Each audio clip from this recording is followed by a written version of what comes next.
kita akan mempelajari kedudukan Al-Quran sebagai pedoman hidupku itu, ada kata kompetensinya yang akan kita lewati, yaitu materinya adalah kedudukan dan fungsi Al-Quran hadis dalam Islam.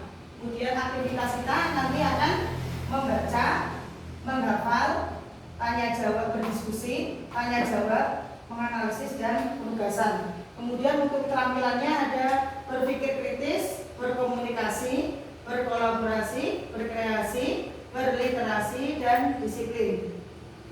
Itu nanti yang akan kita laksanakan pada pembelajaran bab 1. Nah, sebelum kita mengetahui materi pada kali ini, coba perhatikan pada gambar di sini. Kira-kira ini gambar sedang apa, anak-anak semuanya? Nah, pada gambar ini, silakan diamati. Ya, kalau kita amati bersama bahwa gambar ini adalah menerangkan tentang kegiatan belajar mengajar Al-Quran. Tentunya anak-anakku semua sudah biasa membaca Al-Quran di rumah. Iya. Nah, terus kita bertanya kemudian apa itu sebenarnya Al-Quran itu? Ya, maka kita akan pelajari yang pertama adalah pengertian Al-Quran. Ya, pengertian Al-Quran ada yang tahu? Ya, Al-Quran adalah menurut cendekiawan Muslim Quraisyhat ya, bahwa Al-Quran itu berasal dari bahasa Arab, yaitu kata kerja qoro'a yang berarti membaca, dan kata dasarnya adalah Quran yang berarti adalah bacaan. Maka Al-Quran itu harus dibaca. Al-Quran kemudian secara istilah itu apa? Al-Quran itu adalah kalamullah yang menjadi mukjizat yang diturunkan ke dalam hati Nabi Muhammad Shallallahu Alaihi Wasallam, diriwayatkan kepada kita secara mutawatir dan membacanya dinilai sebagai ibadah. Ya, berarti barang siapa yang suka membaca Al-Quran, maka dia akan mendapatkan pahala. Nah, dari pengertian tersebut, ya, perhatikan di sini ada 3 kriteria ya. Al-Quran merupakan kalamullah, jelas bahwa Al-Quran itu bukan perkataan Nabi, bukan perkataan Rasul. Al-Quran adalah kalamullah, kalam Allah Subhanahu wa Ta'ala. Dan yang kedua, Al-Quran merupakan mukjizat. Artinya apa? Bahwa Al-Quran itu adalah hal yang luar biasa yang diturunkan kepada Nabi Muhammad Shallallahu Alaihi Wasallam. Yang ketiga, Al-Quran diturunkan atau difirmankan secara mutawatir. Secara mutawatir itu berarti disampaikan oleh beberapa orang yang dobit orangnya, tidak pembohong. Ya, di sini berarti Al-Quran disampaikan secara mutawatir dan membacanya merupakan ibadah. Membaca Al-Quran menjadi tanda keimanan seseorang, gitu ya. Itu adalah pengertian Al-Quran. Nah, dalam Al-Quran ternyata ada banyak nama-nama Al-Quran. Coba kalian bisa lihat sini. Contohnya satu ada nama Al-Quran yaitu Kitab Allah. Ya, terdapat dalam surat Al-Baqarah ayat 2. Ayo anak-anak kita baca Al-Qurannya bersama-sama. Bismillahirrahmanirrahim. Dzalikal kitabu la raiba fihi hudal lil muttaqin. Nah, ini ayat 2 ini menerangkan tentang nama lain Al-Quran, yaitu kitab Allah. Yaitu kitab Al-Quran ini tidak ada keraguan padanya, petunjuk bagi mereka yang bertakwa. Kemudian yang kedua, nama lainnya ada Al-Furqan, yaitu terdapat dalam surat Al-Furqan ayat 1. Mari kita baca bersama-sama. Bismillahirrahmanirrahim. Tabarakalladzi nazzalal furqana ala abdihi liyakuna lil alamina nadhira. Nah, di sini jelas kelihatan ada kata Al-Furqan.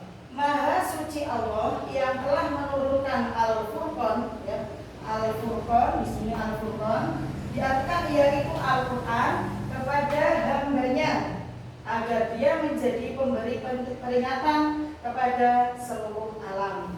Ya, anak-anak semuanya bisa mencari nama-nama Al-Quran selain di sini ya.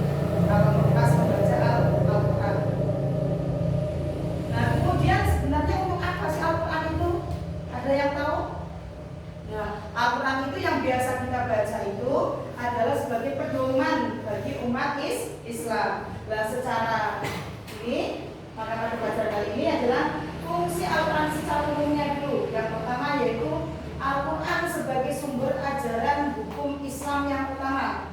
Maka segala hukum yang berada mengatur untuk kehidupan manusia itu harus bersumber pada ajaran Al-Quran, harus bersumber pada Al-Quran. Yang kedua, sebagai konfirmasi dan informasi terhadap hal-hal yang tidak dapat diketahui oleh akal. Maka kita bisa mencari sumbernya di Al-Quran. Yang ketiga, Al-Quran sebagai petunjuk hidup manusia ke jalan yang lurus tentang berbagai hal. Yang keempat, fungsi Al-Quran yaitu sebagai pengontrol dan pengoreksi terhadap ajaran-ajaran masa lalu. Ya, yaitu ada kitab Injil, kitab Zabur, dan kitab Taurat.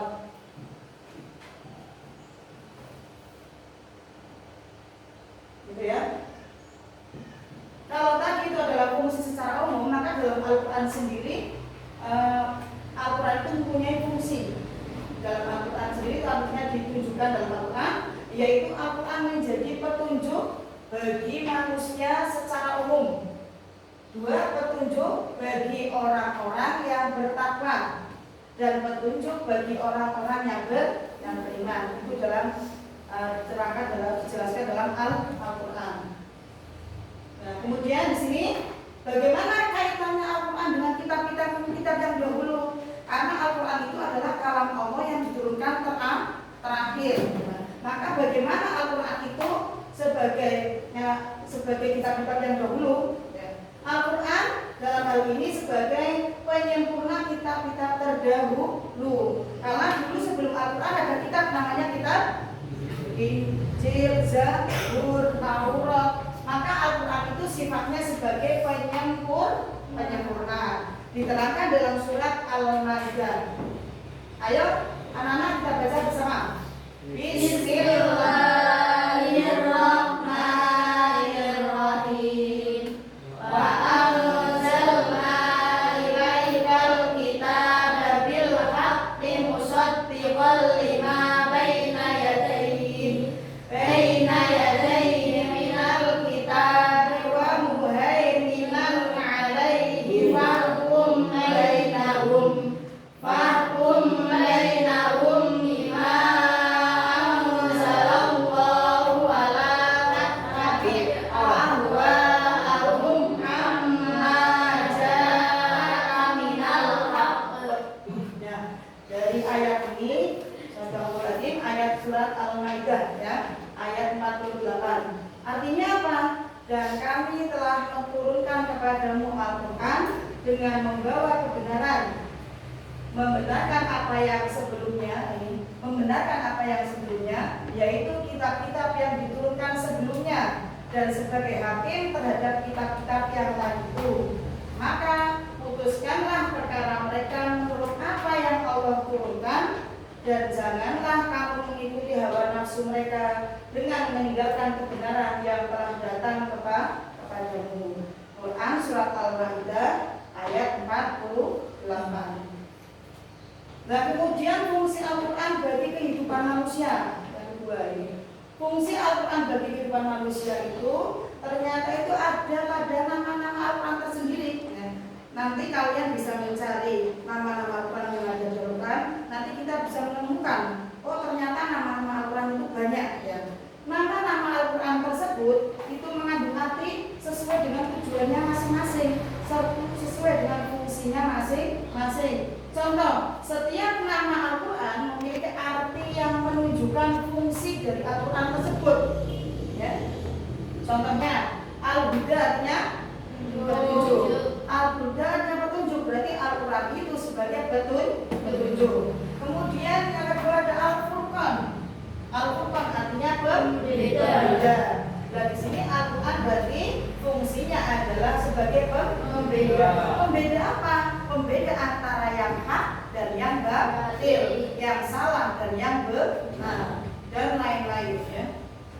Oke, kemudian Al-Quran, tadi pengertian Al-Quran dan secara istilahnya sudah ya. Kemudian dilanjutkan dengan hadis. Kemudian hadis, apa itu hadis? Ya, hadis adalah berasal dari bahasa Arab, sama seperti tadi Al-Quran. Hadis menurut bahasa artinya baru, tidak lama, ucapan pembicaraan atau cerita. Menurut para ulama, hadis merupakan sinonim dari sunnah. Sinonim itu namanya persamaan kata. Berarti hadis itu sama dengan sunnah, yaitu setiap sesuatu yang dinisbatkan kepada diri Rasulullah. Berarti sumbernya dari Rasulullah Shallallahu Alaihi Wasallam, baik berupa perkataan, perbuatan, penetapan ataupun sifat atau perjalanan Nabi, baik sebelum atau sesudah menjadi Rasul.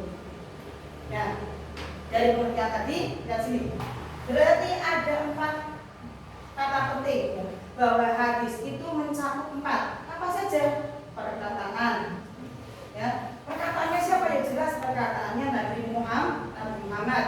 Kemudian ada perbuatannya Nabi Muhammad SAW. Kemudian ada sifat himmah. Ini adalah cita-citanya Nabi. Kemudian ada mendiamkan, yaitu takrir. Diamnya Nabi juga dijadikan sebagai hujah untuk hukum, yaitu sebagai hadis. Ya, dari sini perkataan itu apa maksudnya? Perkataan dalam hal ini adalah perkataan itu segala perkataan yang pernah diucapkan oleh Nabi Muhammad Shallallahu Alaihi Wasallam. Bukan perkataannya siapa-siapa, tetapi perkataannya Nabi Muhammad Shallallahu Alaihi Wasallam dalam berbagai bidang, baik bidang syariah, bidang akhlak, bidang akidah, bidang pendidikan, ya, dalam berbagai bidang dalam kehidupan. Kemudian yang kedua ada perbuatan. Perbuatannya Nabi apa? Perbuatan adalah penjelasan praktis Nabi Muhammad SAW terhadap peraturan-peraturan syarat yang belum jelas teknik pelaksanaannya, seperti halnya jumlah rakaat, cara mengerjakan haji, zakat dan lain-lain. Contohnya dalam Al-Quran itu ya, menerangkan wa'aqimus sholat, ya, kita disuruh untuk melaksanakan sholat, tetapi dalam Al-Quran tidak diterangkan teknisnya sholat seperti apa. Maka hadis ini, perbuatannya Nabi ini dijadikan sebagai untuk penjelas dalam pelaksanaannya. Kemudian yang ketiga yaitu takrir. Takrir adalah keadaan beliau yang mendiamkan atau tidak mengadakan sanggahan dan reaksi terhadap tindakan atau perilaku cara sahabatnya, serta menyetujui apa yang dilakukan oleh sahabatnya itu. Nabi Muhammad diam saja, tidak menyanggah dan juga tidak melarang. Maka diamnya Nabi ini disebut dengan hadis. Kemudian sifatnya, sifat keadaan, himmah, ya, keinginan Rasulullah SAW ini juga termasuk adalah hadis atau sunnah. Sifatnya, contohnya digambarkan dan dituliskan oleh para sahabatnya atau oleh para sejarawan, ya, baik sifat jasmaninya, sifat moralnya, yang maupun akhlaknya. Kemudian yang kedua ada silsilah Nabi atau nama Nabi dan tahun kelahirannya Nabi yang ditetapkan oleh para sejarawan. Kemudian yang ketiga himmah itu cita-cita Nabi atau keinginan Nabi. Keinginan Nabi termasuk ini juga dimasukkan dalam hadis atau sunnah, ya. Contohnya seperti apa? Keinginan Nabi untuk selalu berpuasa pada tanggal 9 Muharram, ya. Kemudian yang selanjutnya yaitu fungsi hadis, ya. Kalau tadi sudah disampaikan tentang pengertiannya, sekarang fungsinya. Apa itu fungsi hadis? Ya, hadis yang pertama fungsinya adalah mengukuhkan hukum yang sudah ada dalam Al-Quran. Mengukuhkan itu menguatkan di dalam Al-Quran sudah ada hukumnya, hadis kemudian menambahkan, itu namanya menguatkan. Kemudian yang kedua, merinci ayat Al-Quran yang mujmal. Al-Quran itu ada yang bersifat mujmal, masih global, maka hadis kemudian menerangkan dengan memperinci. Seperti yang tadi saya jelaskan tadi, bahwa perintah sholat itu masih global, tidak ada teknisnya, maka dengan mencarinya dengan di hadis. Yang ketiga, menetapkan hukum yang belum terdapat dalam Al-Quran. Yang keempat yaitu membatasi keumuman ayat Al-Quran. Contohnya kewajiban umat Islam untuk menjalankan sholat Jumat. Itu ada batasnya.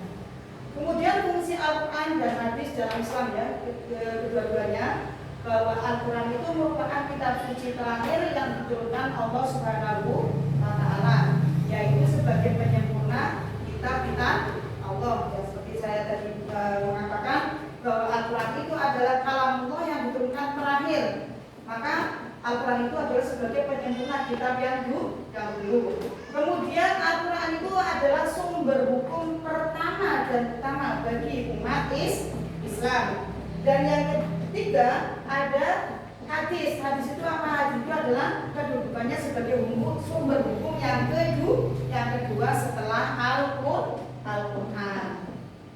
Nah, kira-kira sudah paham dari penguraian saya? Ya, perbedaan antara Al-Quran dan hadis. Nah, untuk lebih jelasnya anak-anakku, nanti kalian semua mengerjakan evaluasi ini agar lebih paham. Demikian pelajaran pada pagi hari ini. Marilah kita tutup dengan bacaan hamdalah bersama. Alhamdulillahirabbil alamin. Dan kami akhiri. Wassalamualaikum warahmatullahi wabarakatuh.